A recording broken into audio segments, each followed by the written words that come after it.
There's a lot of business coaches out there and mindset coaches that basically say mindset will fix everything. I actually don't agree. I actually think that it's hard to address someone's mindset when their house is burning down.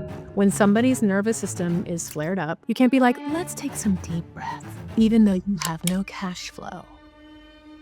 Today's guest is Celi Arias, expert scale strategist and founder of the Grown Ass Business. With her key growth systems methodology, Celi helps entrepreneurs break through revenue plateaus while avoiding burnout, blending academic expertise with real-world experience to create thriving businesses. You have to understand the foundations of business. You have to clean up the tactics and the strategies that you're working in your business, but you have to fix those things so that you're calm and your nervous system is calmed down so that you can address the bigger things of you. Ultimately, what you're doing when you're fixing somebody's business is you're getting them to trust in their business and trust the business model and not necessarily trust themselves. The next layer of that is work on, why don't I trust that the thing I built is going to work if I'm not hovering over it 24/7? In terms of, any entrepreneurs listening have that mindset of stuck in grow at all costs, what kind of advice would you give them, slow down and talk about getting the systems set up? Well, the truth is,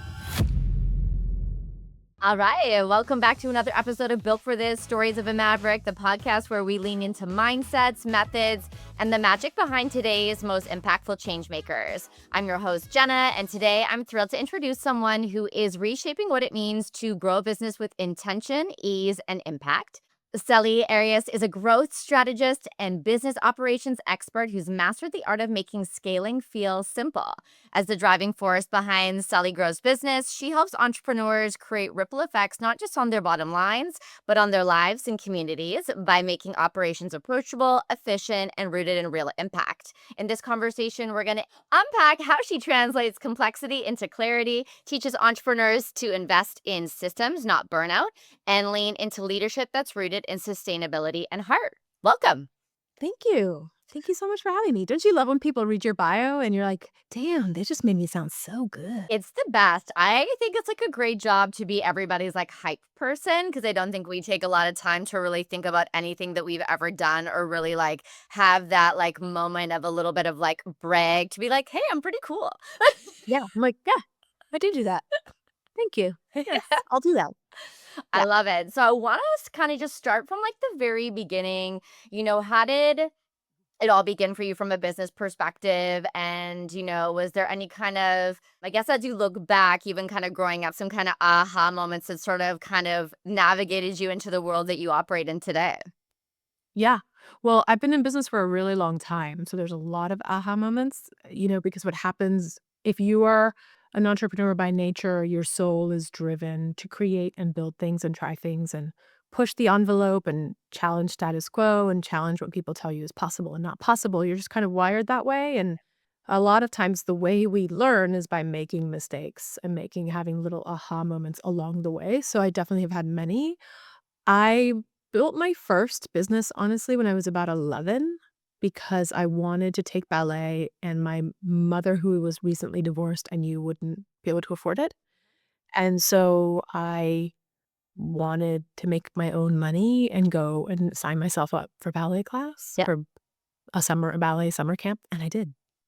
And I had a babysitting business because I was an avid reader and I read the Babysitters Club, and I remember being like, I can do that.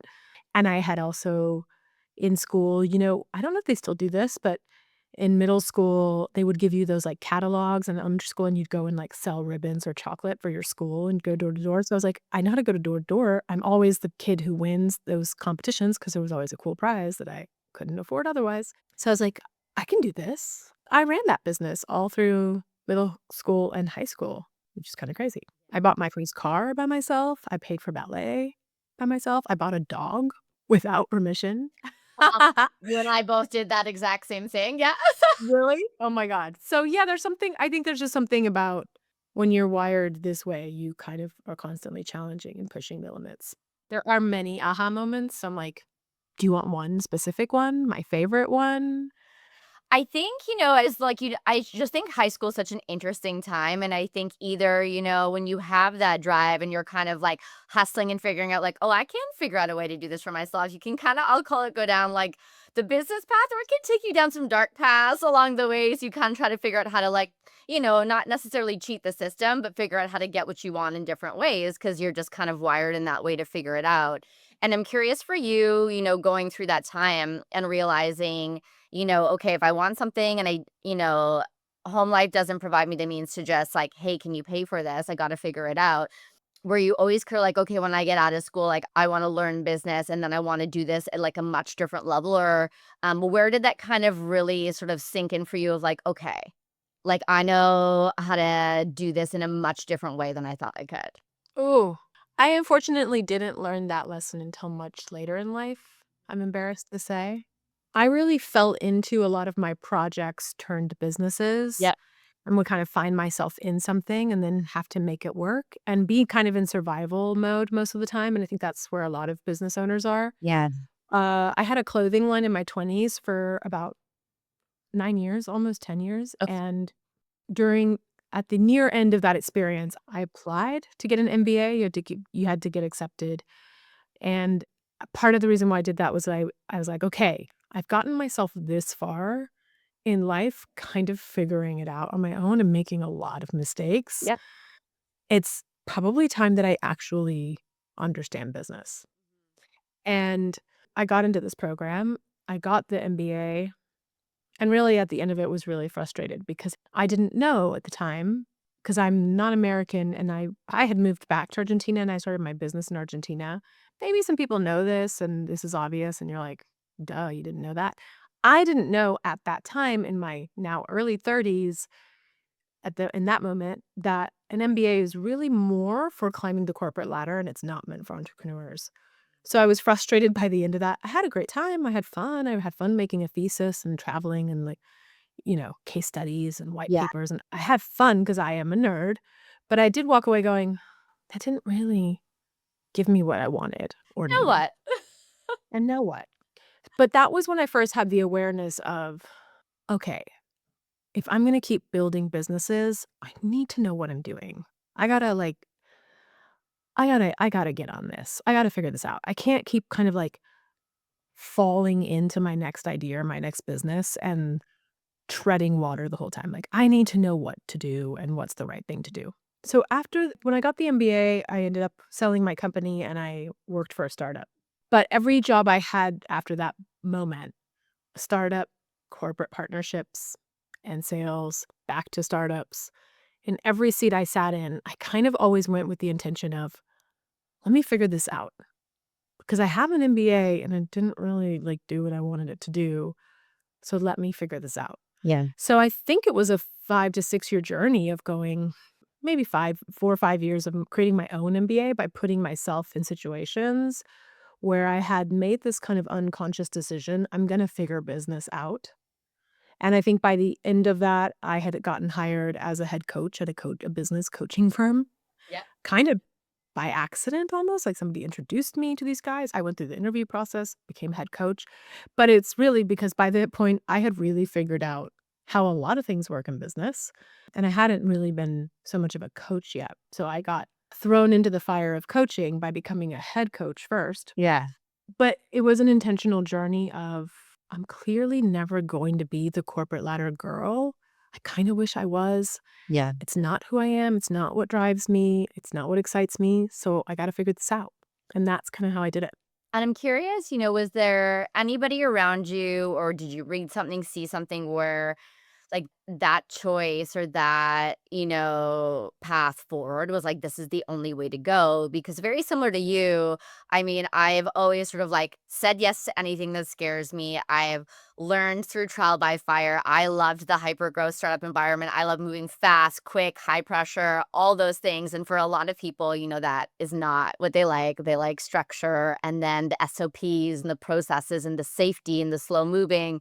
And, for a while, I always thought I would never go out on my own. Like, I'm a really good number two in this situation and like doing all this other stuff. I don't like it until there was a moment where there was like the fork in the road of like you will have zero control over your life and work 24/7, make great money, probably continue to make even more money. So that's a choice for you. Or would you like to decide and have a schedule where you can show up to things and not feel like you're stressed and running on fumes? And it was, yeah, I would call it that big moment where I was like, "Oh, I can't do this anymore." Like, I quit. And then I, like, figured it out from there of like, "Okay, now I'm gonna leverage everything and do it for myself and kind of package this in a way that allows me." But I had a lot of great people around me that kind of, I think, like, planted seeds. I was just unaware of it. So I'm curious for you if there was something that came up in that moment of, "Hey, I'm not a corporate ladder person. I understand why it's kinda great and, like, that stability perspective, but I fundamentally will explode if I stay in this." Yeah, it wasn't yes, I think I would explode in any kind of structured environments, which is ironic because I love structure, Yeah. and I actually love moving slow, and I love making people move slow, Yeah. which they don't love. But there's a purpose to it, and there's an intention behind it, and there's, like, a method to the madness. Yeah. But I think I got to this place in my career. I had been an entrepreneur for so long, for so much of my youth, that when I started trying to go and get jobs, people didn't know what to do with me. They didn't know how to make sense of my resume. They didn't know how to make sense of me in interviews because I was smart and knew almost too much of I didn't have, like, a focused track. Yeah. And I got into this place. I worked for a startup that closed and then worked with a recruiter to get a job.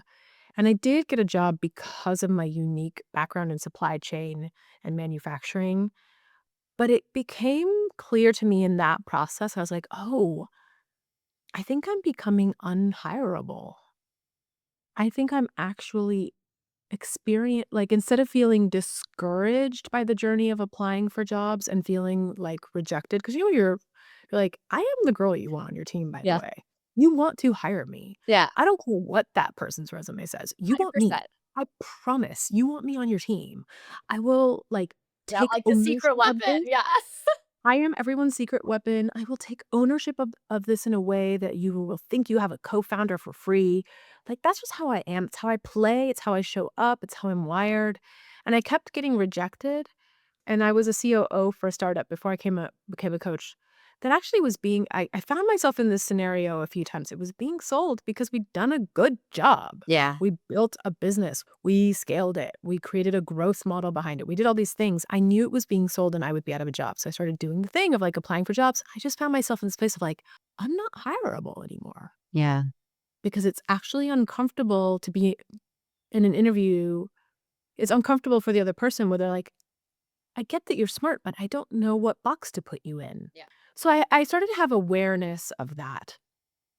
And then I got hired as a head coach at a coaching firm and was working 60, 70 hours a week for somebody else, Yeah. building a very, very foundational, solid backbone of their business for which I would never get credit. Mm. And I was also going through IVF at the time. So Mm. it was beyond a Yeah. lot. And there was no grace or compassion for that. And I'm not really a complainer, but it was tough. Yeah. And my husband was like, "Why do you work there again? Why do you work there? What are you doing? Why are you doing that?" And so that's when I finally had gotten to the point where I was like, I took this job to be in this role because it's everything I love. It's business growth, it's scale, it's coaching, it's helping people grow their businesses. And yet I'm still in a situation where I'm an employee being abused for how hardworking I am. I didn't want to be an entrepreneur again because I knew now everything that means and what it requires, and I was like, yeah, that is the only road forward for me now is I either just help build my husband's business to so much that it supports me and my lifestyle, or I build my own thing. So I built my own thing. I love that. And then talk to me about what you decided to build, and was it kind of, again, another aha moment where you're like, "Okay, now I know how to piece everything together and how to leverage this to create something for myself," or what was sort of the kind of process for you in creating what came next? Yeah, that was actually fun because I was like, okay, if I'm going to do this, it needs to be different. Yeah. So I sat down at my kitchen table with a very big piece of paper and I literally was like, knowing everything you know today about business. If you're going to create some business coaching business or firm and keep coaching, What do you know? What do you want people to know? What do you wish that every client had, that they knew and that they had access to, and that they just was a known so that you could scale them easily? And that's how my framework was born, was me sitting down and going, in a dream world, what would I want all my clients to know and master and have Yeah. so that growth and scale is easy for them? Because I also felt like I had witnessed an industry that gatekeeps a lot. And I know there's a lot of coaches out there that say there's no gatekeeping, but there's a lot of gatekeeping because there's a lot of things in business that are really simple that no one's telling you.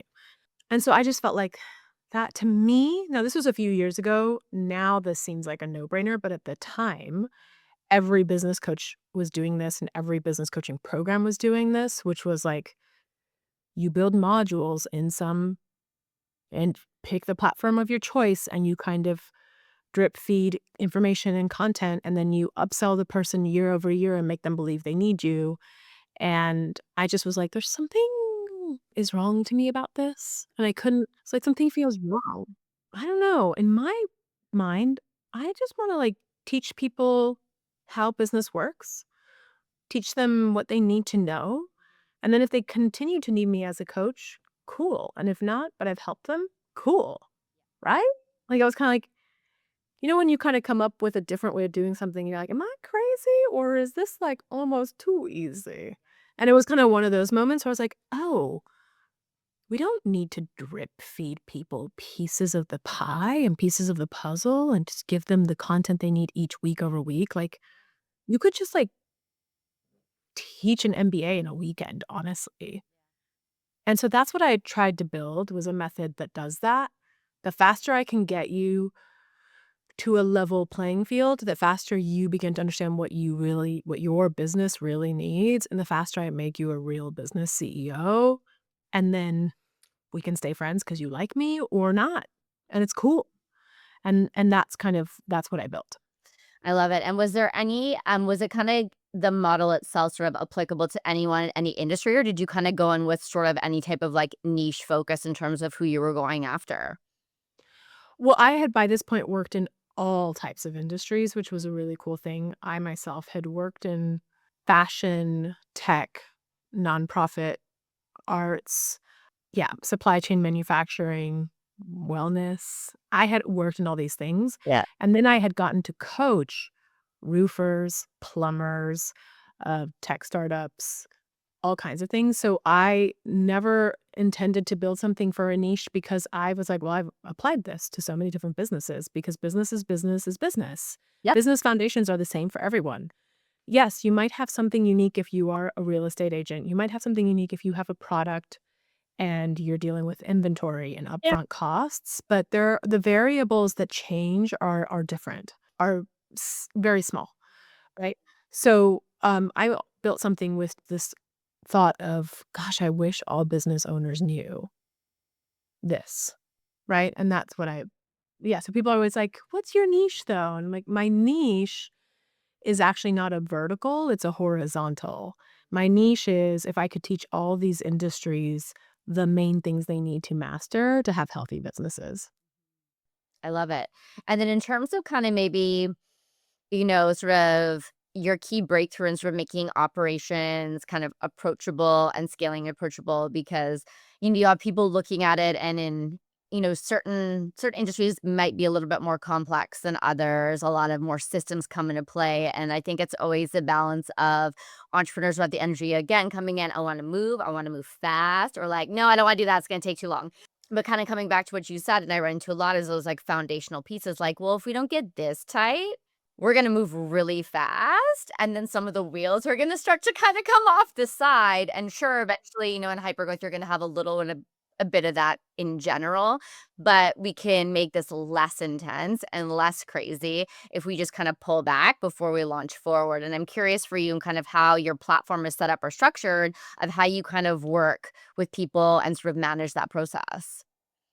I think most people that come to me typically come when they're already feeling the wheels are coming off or loosening, and there's like some conscious awareness around it already, and that helps.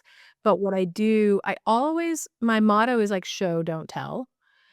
Because I can tell you all day what to do, but if I can show you why you need to do it, if I can show you how this is impacting that, how this is related to that, how nothing is separate, none of your departments work separately of each other. Everything is impacting everything. So if, oh, that's the problem there, well, if I can link it back to like how it's actually related to this foundational thing, and if I can show you that, usually now I have an easy time getting buy-in. I'm gonna walk you through a process that's gonna show you how that's actually related to this one foundational thing, so can we just go fix that and watch it all fix itself? And that usually works. Yeah. And talk to me kind of about the platform and the program as it like stands right now, in terms of, we talked about, prior coaches creating that like drip system and like watch module one and then we'll meet, or like complete this form and then we'll meet. So what did you create to kind of separate and sort of kind of create more of, I will say, like that connected community, but also like, I would love you to stay, but if you don't need me anymore, like, amazing, see you later, have the best time. Like, Yeah, I know. And sometimes like, do you still like me? Do you still wanna be friends?" yeah. I'm very much Yeah, the same I way. I love when clients like leave and they're like, I've got it, Jenna, bye. And you're like, okay, come back, or like call me sometime. "Call me, let me know how it's going." Yeah. I always tell my clients, like, "Please send me postcards from the future. I do actually want to know how it's going." Yeah.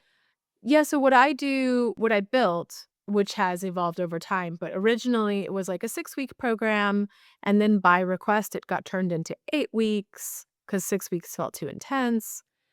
And then I was giving a module a week, and people were working through stuff together on the calls to not have homework and trying to apply the tactical things. And I found that the first few cohorts that I ran like this, people would always be like, "I didn't do my dog ate my homework," right? Like, and I'd be like, "Why is your dog eating your digital homework? How does that work?" Yeah. Yeah. But I found that people would show up not ready, not having done like pretty basic things, and the story in their heads was, "I'm so behind. I feel so behind." And I'm also a certified mindset coach, which was That's something I did along the way as well because I wanted to understand my people better and I wanted to serve them better. So I was like, "Okay, I want to shut that story down." The whole, like, "I'm so behind," because I would hear that every cohort. I'm like, "You're not behind, there's no such thing. You're actually ahead of the game because 'cause I'm actually teaching you stuff that a lot of people don't know, don't do, don't teach." Lynn. So I decided to go, "Okay, no more 6-week, 8-week, 12-week of a program. It's 4 days. I am going to fire hose you in 4 days and give you an actual MBA in entrepreneurship in 4 days. So you can't run away, you can't avoid it, you can't say your dog ate your homework, and then I give you 6 weeks of support and mindset coaching." And that was this thing that I kind of, like, just came up with on the fly, which because I got so tired of everyone being like, I got behind." And I was like, what do I do to make people stop saying they feel so behind? Because it's just a story, right? And that's what I did. I was like, "Oh, I'm gonna upfront." Literally to the point of, like, what I created was, if there was everything I wanted you to know, it would be this, right? I'm gonna upfront all the learning in the first 4 days. We're gonna have intensive 4-hour days for 4 days. I think there was one day that's 5 hours. And is this all virtual or in person? Virtual. I would love to do it in person someday, that would be really fun. But it's like a marathon of t for me, it's like a marathon of teaching. And then what happens is, like, now you can't unsee what you've seen. You can't unknow what you now know. And now we're just gonna put it all into action for 6 weeks. And you cannot say, "I feel so behind." And so that actually was how I created the program, how the program, I think, began to take off more, where it was less of this, like, thing that we show up for week over week and more of a, I'm getting serious about my business and cleaning up key things and key systems and elements and kind of letting the story die and taking action on what I need to take action on. And that's more exciting to me. That's how I ran the group program. I closed the group program just a few months ago because I'm turning that whole method into software that would allow people to kind of have that same experience digitally, but the same premise will be there, which is like take this quiz, answer these questions, it's gonna trickle in all your key data, and it's gonna teach you where your weak spots are and what you need to know that you don't know, and it's now gonna help you manage, grow your business, and tell you what you need to do, which is lofty and ambitious, but You know, that's what you're built for. yeah. Yeah, yeah. And so kind of closing the cohort and then having people sort of real time be in those rooms, is the mindset coaching then individual or group, or sort of kind of how did you think about when you sort of move everything to a platform, or we'll call it a more digital process? Is the goal to still kind of create community amongst the people creating a program, or does it come much more individual focus, and sort of how did you think about it and approach it? So, yeah, so what I did was the 4 days was just strategy and tactics and business tactics and metrics.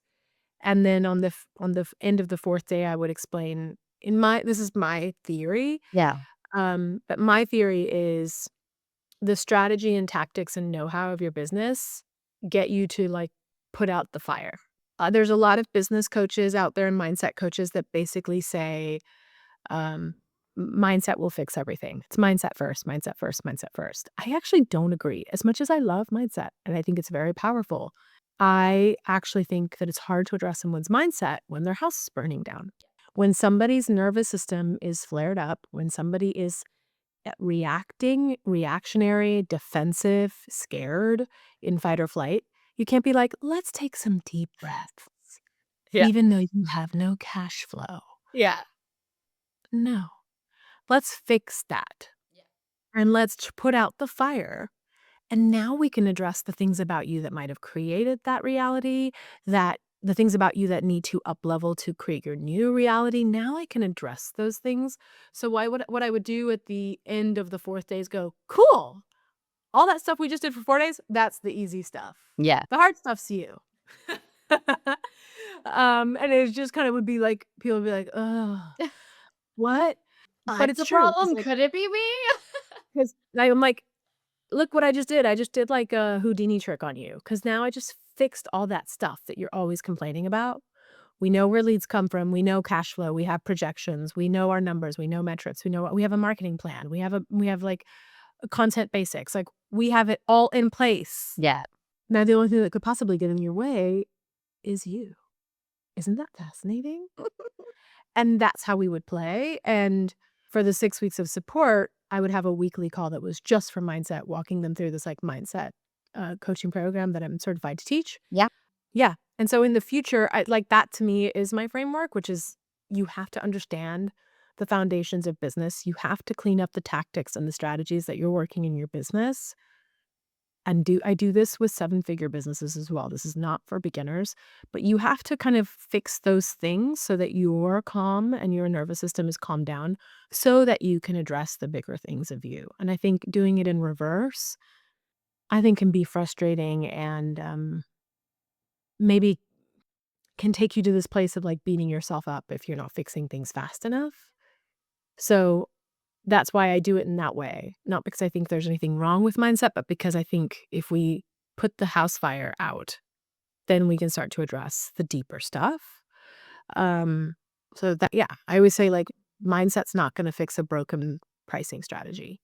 You actually need to understand pricing strategy, and pricing strategy isn't, "Well, that's how much that person's charging, so I guess I'll just slap that price on my thing and charge the same."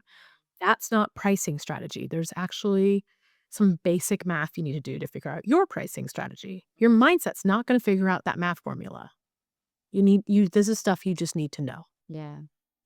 And I think that, yeah, that's so meaningful. And I mean, it's so interesting when you see people again in that fight or flight mode, and depending on people's journeys too and their ability to kind of regulate. I'm a big fan of like, who's the team you have around you? Like, any successful person I know has a therapist and they have a coach. Like, they have a bunch of different people to help them. Like, you're not born knowing everything that you need to know to get through life in the healthiest way possible.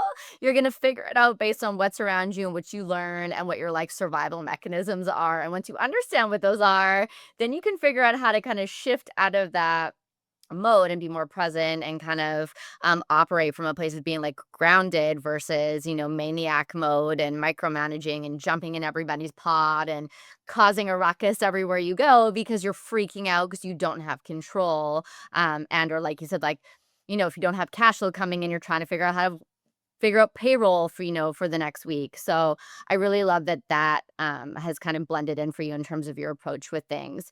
And, this idea of play and creativity and scaling. And I'm curious kind of from your program perspective, like how do you get, these cohorts, especially I imagine in those like larger businesses, to get back into well-being and play, because it's kind of this interesting mechanism of value attached to success from a very metrics focus. And if I'm hitting these numbers, that means I'm happy, which is not the case. You can be hitting lots of numbers and not a happy person. And sort of how do you kind of look at that and approach that with the people you work with from kind of that like whole being perspective?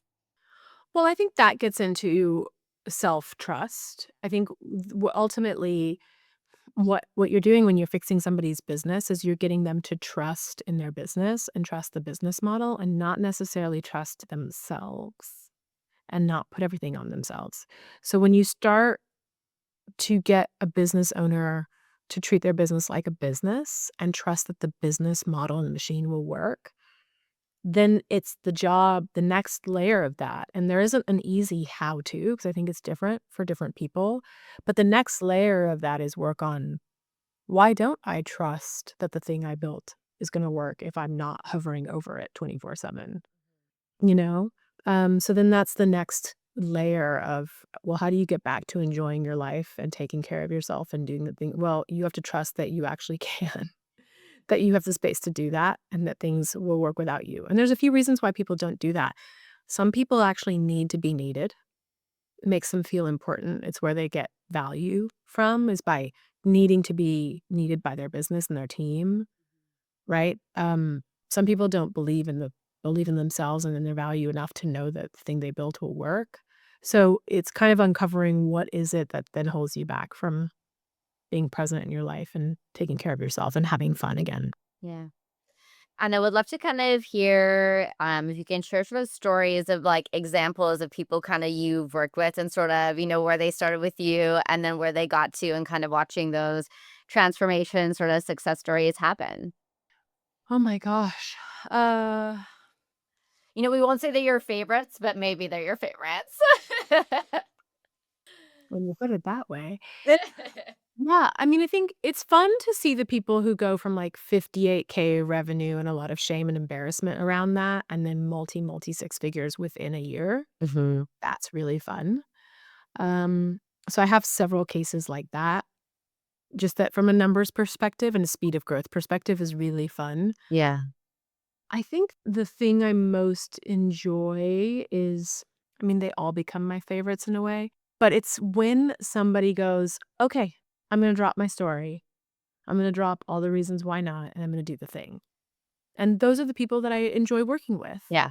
I have in my life fired a few clients who were just resistant to coaching and resistant to anything new and like, I'm working with a few people right now. I'm in a process where I'm building something new in my business, so I'm not working with a lot of people, but the people I work with are people I've chosen to work with because I'm excited to work with them. And I think what excites me about working with someone is what's exciting to me is working with someone who's like, "Yeah, let's go.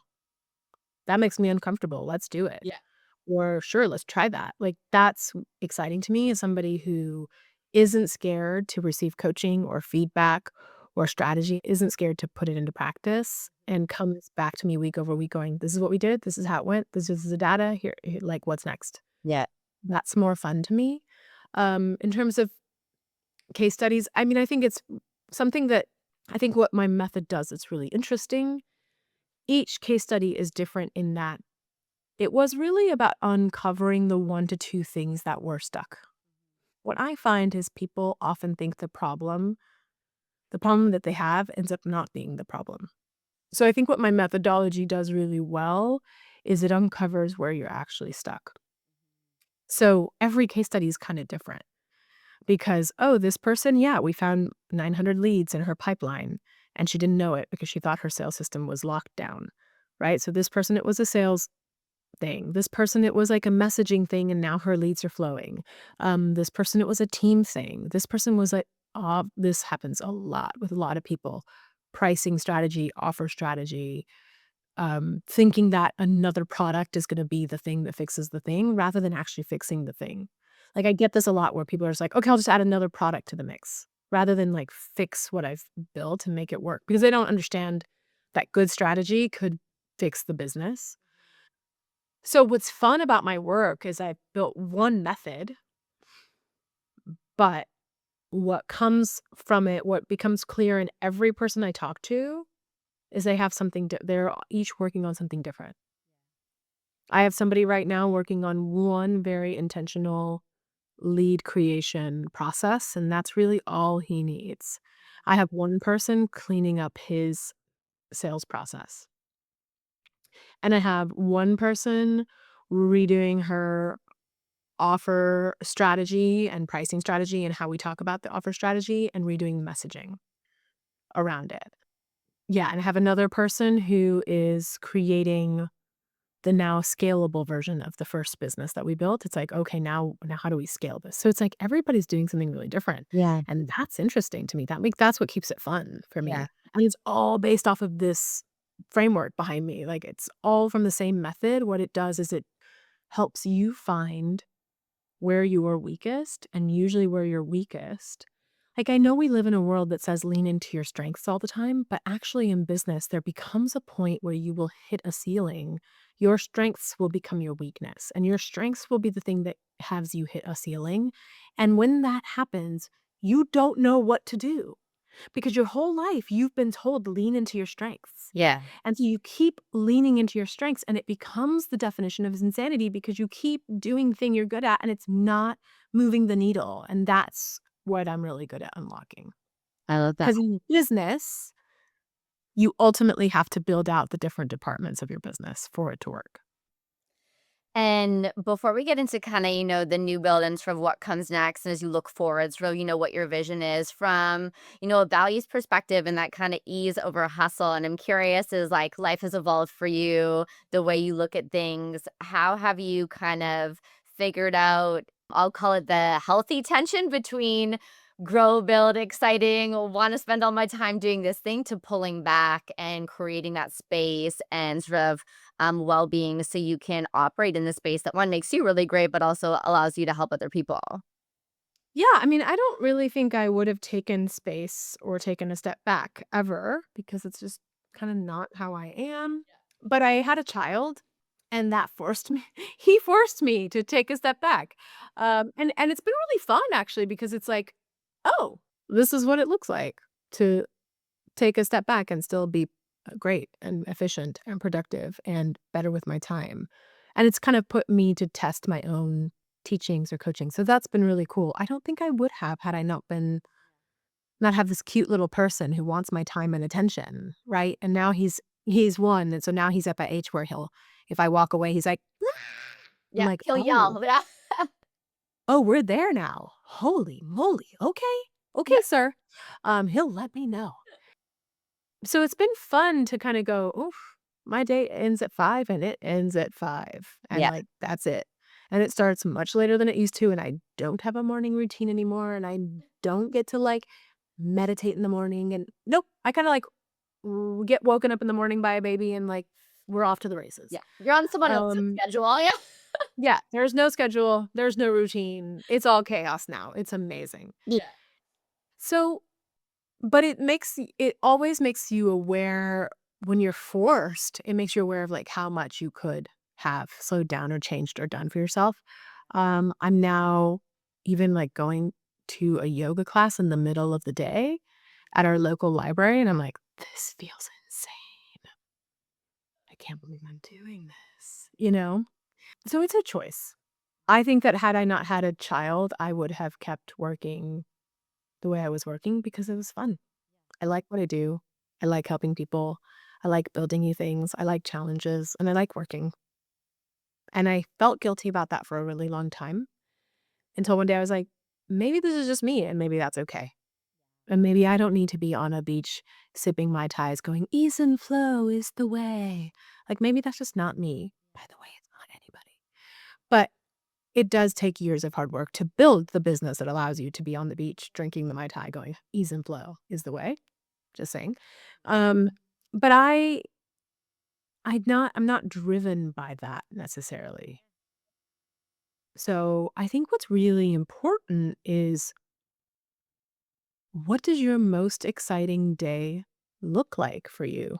And for some people, that will be a business that I don't have to work in very much so I can be present with my kids and take vacations and live life. And for some people, I am one of those people that's like, I love my business. I love coaching people. I love what I do. And I just don't want to be on back to back calls all day. And I don't want to be overwhelmed by my business or my what I've built, but I want to be in it because I actually really enjoy it.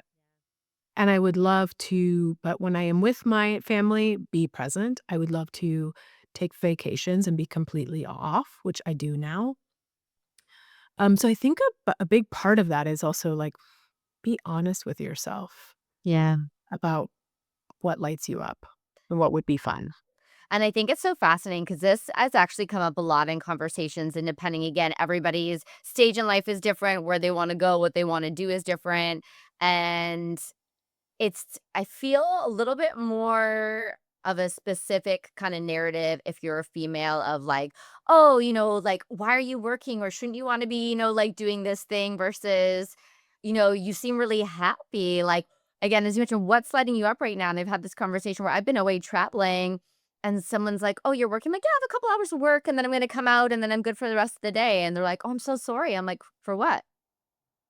They're like, oh, then you have to work. I'm like, no, that's my choice. Like, I really like it. Yeah. If something needs to happen, there's nothing that's, like, preventing me from doing everything that's gonna be happening. It's just that this is the how I'm gonna choose to spend my time because I love what I do, and they're like, "Oh, don't you wanna turn off?" I'm like, "Well, sometimes I do, but a lot of time I don't. I am really happy, and I love what I do, and I love the work, so I have a lot of fun doing it." And they're like still, like, those, like, interesting of, like, again, being like, "Don't you just wanna be, like, love and peace?" Or like, "Oh, don't you wanna be doing this?" I'm like, "But that's what you wanna do, and that's okay, but why can't I be doing something different and that be okay too?" Yeah.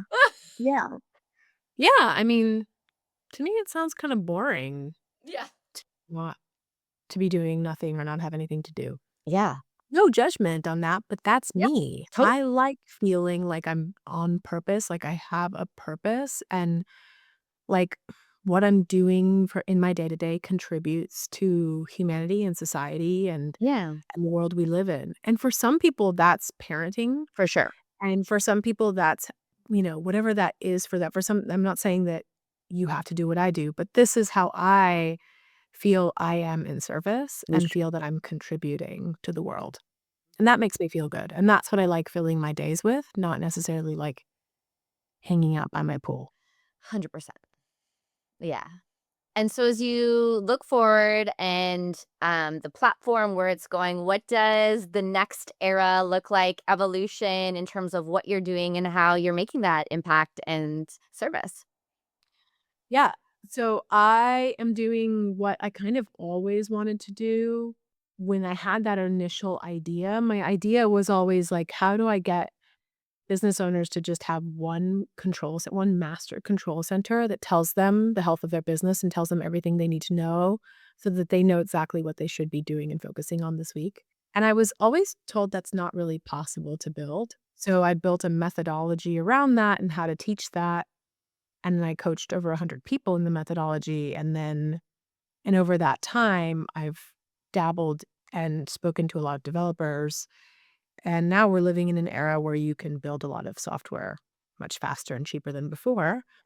So I'm turning that methodology into a software, partly because also my whole initial premise, which we talked about, which was there's something wrong here. There's something broken with this model. And I, I can't afford to coach you for less than what I cost to coach you one on one.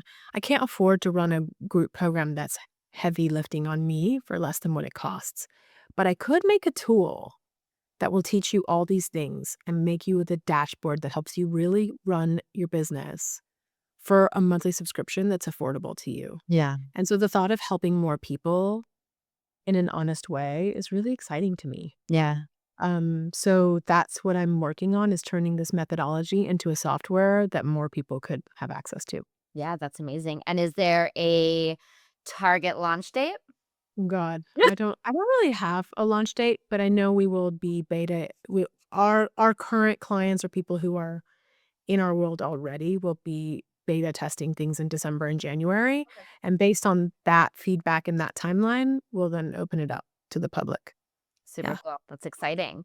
And so, kind of as we sort of round it out, in terms of, any entrepreneurs listening, and, have heard pieces, but still kind of, have that mindset of stuck in like grow at all costs, mode. What kind of advice would you give them to maybe, as we've talked about, like slow down and talk about kind of getting the systems set up and like strategically unlocking? Well, I mean, the truth is nobody wants to hear slow down to speed up because we've heard that a million times and it doesn't really make sense Yeah. or land. But I don't think you need to slow down, but I do think that when you get curious about what is the real problem and what is the thing that's actually slowing down your growth, if you get honest about that and you go fix that, you will speed up. And sometimes we are not good at seeing ourselves. And that's I don't think everybody needs a coach, and I don't sell coaching to everyone, and I don't think you always need a coach. But I think that when you're having trouble seeing yourself and you're having trouble seeing the truth of your business or your situation, that's when you might need an outside eye. Um, I built my husband's business, and he has a very healthy business, and I always joke with him that it could be much bigger if he would actually listen to me. Because we've grown it over time, but just fighting on everything. And the other night, he was like, "Okay, you're really good at always, like, telling people what their real problem is. What's mine?" And I was like, "I feel like I've told you those before." Yeah. I feel But like this is me repeating myself, but okay. I feel like I say this all the time, but I was like, if I just put on my strategy hat and I'm a pure strategist, it's this, and this, right? And he was just like, "Ugh, okay," and kinda walks away from the conversation. I think that's one of the hardest things to do is to look like, what is the real problem and what's the real constraint and what's Yeah. the real thing that's getting in my way? Because if you were to just solve that, it's not that all your problems will go away, but you'll solve the problem that's most important right now. Yeah. And what we often do is we make ourselves busy with busy work and we make ourselves busy with productivity and we make ourselves busy with a lot of things and we don't get around to fixing that thing for years. Yeah. So that's what I would say. I love it. What is the thing you're avoiding? It's usually Yeah. the big piece. And again, like, the reason I give my husband as an example is because we're not even if you are brilliant, we're not good at seeing it ourselves. And even if you get told what it is, you don't necessarily want to change your ways or change how you're doing something. That's when I think coaches are really valuable. Yeah, I always think of like little kids when a parent's like, "Don't touch it, that's hot," and then they look at them and then they're like, "Phew," we're down. Like, "Oh, you need to learn that for yourself." Okay. Yep, totally. I'm working on that right now. To my son, I'm like, "Caliente, caliente, caliente," and he touched something, he's like, "Ah, Yeah. caliente." Now we And know. he's Like, like, believe me. "Whoa."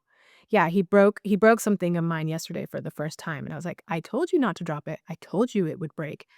This is what it looks like when it's broken. It broke." And you could see he got, like he got teary-eyed. He Oh, actually got emotional because he yeah. realized he broke something of mine, and he was like and he felt I could it was the first time that he got, like, sad because I didn't make him feel bad about it, but I was like, "You broke it." And it was very interesting. It's like, "Oh, yeah, this is kind of how humans learn." Yeah. Yeah. We don't like to do things sometimes the straightforward, more easy way. We really got to cause ourselves a lot of pain and suffering to really kind of emerge out sometimes. Yeah. Yeah. Yeah. Evolution, always interesting. Well, I would love to kind of wrap up by doing some rapid fire questions and kind of get your thoughts on it. Number one, what's one habit that helps you stay simplicity centered in your work? I think that I do that kind of every day on that same thing we just talked about Yeah. is I have a never-ending to-do list right now when you combine clients, business, home, baby, software, marketing. So I look at the list and go, if there was one thing I got done on this list, what would be the win? What would make this day a win? What's the one thing I need to really get done on this list today that would make this day a win? And I kind of ask myself that every day. Yeah, I love that. Favorite app or tool that brings ease into your day? That's a really great question because I think we're living in a very interesting time of apps and tools, and I've actually simplified. I used to use ClickUp a lot. I don't even look at it anymore. I've gone back to super basic because I think there's a lot of noise. So I don't have one. I write my ideas in my notes app. Like you can't get more basic than that. Yeah, it's kind of wild. Yeah. I Okay. use To-do I've lists are used always great. Categorized by like function. I am like the next level list maker, right? Yeah. And I just don't think I think a lot of tools have become too cumbersome. And I think about this all the time because I'm basically creating a tool right now. But the whole point of this tool is that it's not another tool that you have to use. It's like, oh, that's where I house all the important things that I have to reference. I use ChatGPT in an interesting way. I actually now organize my to-do list in there, Okay. and I've trained it on a system of prioritization, so it kind of reminds me, like, what that list is every day. Yeah. That's helpful for sure. If you could make one legacy shift in how entrepreneurs are taught to scale, what would it be? Oh, I think the biggest impact I could have there for people is if they understand the difference between growth and scale. There's a difference. You're not ready to scale, and a lot of people want to scale, and they're not ready to scale. So if we understood the difference between growth and scale, we would be in a good place. In your own word, or actually, sorry, best advice you've ever received and still circle back to? Oh, I wish I had a good answer for Or this. maybe worst advice you received and didn't listen to? Worst advice I ever received was just go build a course. One to many is the only way to scale, which is a lie. There's a lot of ways to scale. That was the worst advice I'd ever received. That one to many is the only way to scale. It's not true. Best advice? I feel like I'm an amalgamation of like good advice I've received over the years, but I can't think of like this one person this one time said this one thing. I think it just evolves over time. And I've had a mentor throughout my life. I have a mentor. I had one when I was younger and I didn't listen to a lot of the stuff he said. So I think he gave me great advice and I didn't listen. So I would say if you have older people around you who are willing to mentor you, listen. That's what I would say. 100%. It is. Even if what they're saying feels annoying and outdated, pay attention anyway. Yeah. There's wisdom there for sure. All right, last question. In your own words, define what built for this means to you. For me, I think it's a choice, right? I think you get to choose. If we were in a simulation or a video game, like, do you want to be a main character? Do you want to be a supporting character? Or do you wanna be one of those, like, background characters? I forget what they're called. They have a name. Like a Something supporting, like a supporting, I'm clearly not a gamer. I just yeah, gave either that am I. I'm like, I know there is a word, but okay, we both don't know it. LPCs or something, or, like, that they're just kinda programmed to do the same thing every day Yeah. in the video game world. I should know the answer to this, if I'm gonna use this as an analogy. But I just feel like Built for This is like, w you get to choose. You really do get to choose who you wanna be and how you want to play. And so you get to choose what you're built for. And I really believe that. And I really believe that God doesn't send anything your way that you can't handle. So I feel like I was telling speaking of having a therapist or coach, I was telling my therapist the other day about how I get woken up very early now by tiny human, and my day is kind of a tornado of events, and it's kind of taken away from me. And I was talking about how, like, my husband is, like, Mr. Grumpy Monster through it all, and I, like, when I get woken up, I immediately make the choice of, like, okay, who do you want to be and what kind of example do you want to be for your child? And how do you want to walk into that room? Right? And how do you want to play with them all morning until your support comes? And I make that choice every day because I'm tired and I work and I have a child. And so I am tired and I don't want to do it half the time. But I make the choice to turn on and go and be the person I want to be. And she was saying, like, that's a superpower. That's a skill. A lot of people don't have that. And I was like, oh, well, I think that's just one of my core values.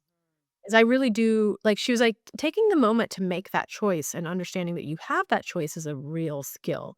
And I was like, I don't think it's a skill anymore for me. It is really a core value of like I get to choose who I want to be in this world and no one else is choosing that for me. No matter what you've been through and what has happened to you, you get to choose who you want to be every day. You have power over that every day. I was teaching a webinar in a very large community yesterday. And pretty early on in the 2-hour session, somebody made a snide comment to me in the chat about my business name. And I was just like, yeah, okay. As I said, I'm not a pastor. And that's why I drop curse words every once in a while because I'm not a pastor. Yeah. Anyway, like you get to choose who you want to be in every moment. Yes, things happen. The world is happening to you and for you and with you. So, anyway, that's what I think built for this is like you are built for this life. You are creating and co-creating all the time. Who do Yeah. you want to be? I love it. I couldn't agree more. And so for anybody listening who obviously you mentioned, you've chosen to work with clients that they're want to keep track about what you're up to or engage or if they're interested in coaching, what's the best way to either engage with you and or make sure that they're kept up to date in terms of when they can access this new and exciting platform or any of your other offerings? Yeah, thanks for asking. I think the best way is either come follow me on Instagram, Celi Grows Business, as you mentioned earlier, and or go to my website, grownassbusiness.com and get on the newsletter where I write only when I have something interesting and valuable to say. And that way you'll also know about what's coming up. Amazing. Well, I appreciate you taking time. It was so great to learn more about you, your business, the approach. I love the way you look at things and the way you've integrated and super excited to see what comes next. Thank you. Thanks so much for having me You and bet. asking great questions. Thank you. I look forward to staying connected.